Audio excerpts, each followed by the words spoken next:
ሰላም ጤና ይስጥልኝ ውድና ክቡራን ተመልካቾቻችን ከኢትዮጵያ ዜና አገልግሎት የዕለቱን ዜናዎች ይዘን ቀርበናል። በቅድሚያም ዋና ዋናዎቹ ኢትዮጵያ በወሰደቻቸው የኢኮኖሚ ማሻሻያ እርምጃዎች የኢኮኖሚ መዋቅራዊ ሽግግርን ለማሳካት በትክክለኛው መንገድ ላይ እንደምትገኝ የኢፌዴሪ ፕሬዝዳንት ታዬ አጽቀሥላሴ ገለጹ።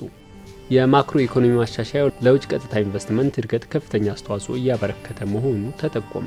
በአማራ ክልል ባለፉት 9 ወራት በተኪ የኢንዱስትሪ ምርታማነት አመርቂ ውጤት ማስመዝገብ መቻሉን የክልሉ ኢንዱስትሪና ኢንቨስትመንት ቢሮ አስታወቀ። በአፋር ክልል በተፈጠረው ምቹ ሁኔታ በተለያዩ ኢንቨስትመንት አማራጮች የሚሰማሩ ኢንቨስተሮች ቁጥራቸው እየጨመረ እንደሚገኝ የክልሉ ርዕሰ መስተዳድር አወል አርባ ተናገሩ።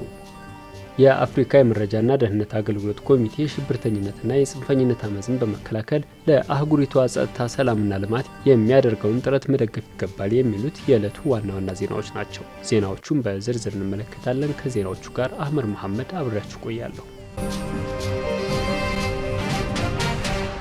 ኢትዮጵያ በወሰደቻቸው የኢኮኖሚ ማሻሻያ እርምጃዎች የውጭ ቀጥታ ኢንቨስትመንትን በመሳብና የኢኮኖሚ መዋቅራዊ ሽግግርን ለማሳካት በትክክለኛ መንገድ ላይ እንደምትገኝ የኢፌዴሪ ፕሬዝዳንት ታዬ አጽቀሥላሴ ገለጹ። በኢትዮጵያ ኢንቨስት ያድርጉ 2025 የቢዝነስ ፎረም በአዲስ አበባ መካሄድ ጀምሯል። የኢፌዴሪ ፕሬዝዳንት ታዬ አጽቀሥላሴ በፎረሙ መክፈቻ ባደረጉት ንግግር ኢትዮጵያ በርካታ የለውጥ እርምጃዎችን እየወሰደች መሆኑን ገልጸዋል። የኢኮኖሚ ማሻሻያ እርምጃዎችም እድገትን ለማስቀጠል የውጭ ቀጥታ ኢንቨስትመንትን ለመሳብና መዋቅራዊ ሽግግርን ለማሳካት እንደሚያስችሉ አስረድተዋል። ይህም ኢትዮጵያ በትክክለኛው የእድገት ጎዳና ላይ እንድትገኝ አድርጓታል ያሉት ፕሬዝዳንቱ የኢትዮጵያ ኢኮኖሚ የወደፊት ዕጣ ፈንታ ብሩህ ነው ብለዋል። የገንዘብ ሚኒስትሩ አህመድ ሺዴ በመድረኩ ኢትዮጵያ ሰፊ መሬት፣ ከፍተኛ የውሃ ሀብት፣ ወጣትና የተማረ የሰው ኃይል እንዲሁም የተሟላ መሰረተ ልማት ያላት ሀገር መሆኗ ለኢንቨስትመንት ምቹ አድርጓታል ብለዋል። ኢትዮጵያ የተገበረችው የኢኮኖሚ ማሻሻያ ተቋማዊና መዋቅራዊ ችግሮችን የሚፈቱ ሪፎርሞች ዘላቂ ሀገራዊ እድገትን የሚያመጡ መሆናቸውንም ተናግረዋል። የህግና የፖሊሲ ማሻሻያዎች እንዲሁም የንግድና ኢንቨስትመንት ምህዳሩን የመክፈት እርምጃዎችም ትልቅ ውጤት እያመጡ ነው ብለዋል። የውጭ ጉዳይ ሚኒስትር ዶክተር ጌዲዮን ጢሞቴዎስ በበኩላቸው ኢትዮጵያ ለኢንቨስትመንት ተመራጭ ሀገር ናት ብለዋል። ከሀገራዊ ለውጡ በፊት የግሉ ዘርፍ ትኩረት ሳይሰጠው መቆየቱን ያወሱት ሚኒስትሩ ባለፉት የለውጥ ዓመታት የፖሊሲ እይታን በመቀየር የግሉ ዘርፍ ዋነኛ የኢኮኖሚ አንቀሳቃሽ እንዲሆን እየተሰራ መሆኑን ተናግረዋል። ለበርካታ አስርተ ዓመታት ለውጭ ባለሀብቶች ዝግ ሆነው የቆዩ ዘርፎች መከፈታቸውን በማንሳት ለኢንቨስትመንት ምቹ ያልነበሩ ህግጋትና ፖሊሲዎች ተሻሽለዋል ነው ያሉት። የማክሮ ኢኮኖሚ ማሻሻያው ለውጭ ቀጥታ ኢንቨስትመንት እድል ከፍተኛ አስተዋጽኦ እያበረከተ መሆኑን የኢትዮጵያ ኢንቨስትመንት ኮሚሽን ኮሚሽነር ዶክተር ዘለቀ ተመስገን ገለጹ። ኮሚሽነሩ ከኢዜአ ጋር በነበራቸው ቆይታ እንዳሉት የኢትዮጵያን የኢንቨስትመንት እምቅ ሀብቶችን የማስተዋወቅ ስራ በስፋት ሲሰራ ቆይቷል። ኢንቨስት ሊደረግባቸው የሚገባቸውን ዘርፎች በማስተዋወቅ የውጭ ቀጥታ ኢንቨስትመንትን ለማሳደግ በተሰራ ስራ ተጨባጭ ውጤት መመዝገቡንም ተናግረዋል። በዘርፉ የተሻሻሉ ህጎች፣ አዋጆችና ደንቦች እንዲሁም የመንግስት ቁርጠኝነት ከፍተኛ ለውጥ እያመጡ መሆኑን ገልጸዋል። መንግስት ትኩረት በሰጠባቸው የግብርና፣ ማዕድን፣ ቱሪዝም፣ ማኑፋክቸሪንግና የሲቲ ዘርፎች በርካታ ባለሀብቶች መዋለ ንዋያቸውን እንዲያፈሱ እየተሰራ ነው ብለዋል። እንደ ኮሚሽነሩ ገለጻ የገቢና ወጪ ንግድ እንዲሁም የጅምላና ችርቻሮ ንግድ ለውጭ ባለሀብቶች መከፈቱም ትልቅ እድል ፈጥሯል። የኢትዮጵያ ኢንቨስትመንት ፈተናዎችን በመቋቋም እያንሰራራ እንደሚገኝ ተናግረዋል። ኮሚሽነሩ በተለይም የማክሮ ኢኮኖሚ ማሻሻያው ለውጭ ቀጥታ ኢንቨስትመንት መልካም እድል የፈጠረና እድገት እንዲመዘገብ ትልቅ አስተዋጽኦ እያበረከተ እንደሚገኝም ተናግረዋል። የሀገር ውስጥና የውጭ ባለሀብቶች በተለያዩ መስኮች ኢንቨስት እያደረጉ መሆናቸውን ጠቁመዋል። በኢትዮጵያ ኢንቨስት ለሚያደርጉ ባለሀብቶች የመንግስት ድጋፍ ተጠናክሮ እንደሚቀጥልም አረጋግጠዋል። በአማራ ክልል ባለፉት 9 ወራት በተኪ የኢንዱስትሪ ምርታማነት አመርቂ ውጤት ማስመዝገብ መቻሉን የክልሉ ኢንዱስትሪና ኢንቨስትመንት ቢሮ አስታወቀ።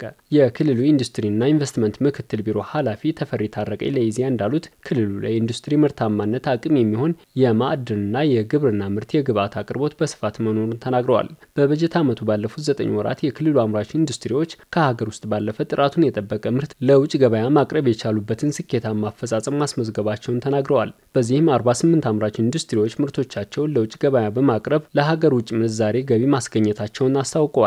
በክልሉ የኢንዱስትሪ ምርታማነት አቅሞችን በማጎልበት 630 ሚሊዮን የአሜሪካን ዶላር የሚያወጣ የተኪ ምርት ስራ መሰራቱን አስረድተዋል። በ9 ወራት ውስጥ 143 አዳዲስ ኢንዱስትሪዎች ወደ ስራ መግባታቸውን ጠቁመው በሂደቱም ከ52000 በላይ ዜጎችም ቋሚ የስራ ዕድል ተጠቃሚ እንዲሆኑ ተደርጓል ብለዋል። የኢትዮጵያ ታምርት ንቅናቄ የአሰራር ችግሮችን በመፍታትና አዳዲስ ኢንቨስትመንትን በመሳብ የክልሉ ኢንዱስትሪ ልማት እያነቃቃ እንደሚገኝ ገልጸዋል። በዚህም በተኪና በወጭ ንግድ ምርት በሀገር ውስጥና በዓለም አቀፍ ገበያ ተወዳዳሪ የኢንዱስትሪ ምርቶችን በማምረት እምርታዊ ውጤት መመዝገቡን ተናግረዋል። የኢትዮጵያ ታምርት ንቅናቄ በ2014 ዓ.ም ከተጀመረ አንስቶም ከ485 ከ175 በላይ ኢንዱስትሪዎች በአዲስ መልክ ወደ ስራ በማስገባት ከ925 በላይ የአሰራር ማነቆዎች መፍታት እንደተቻለ አስረድተዋል።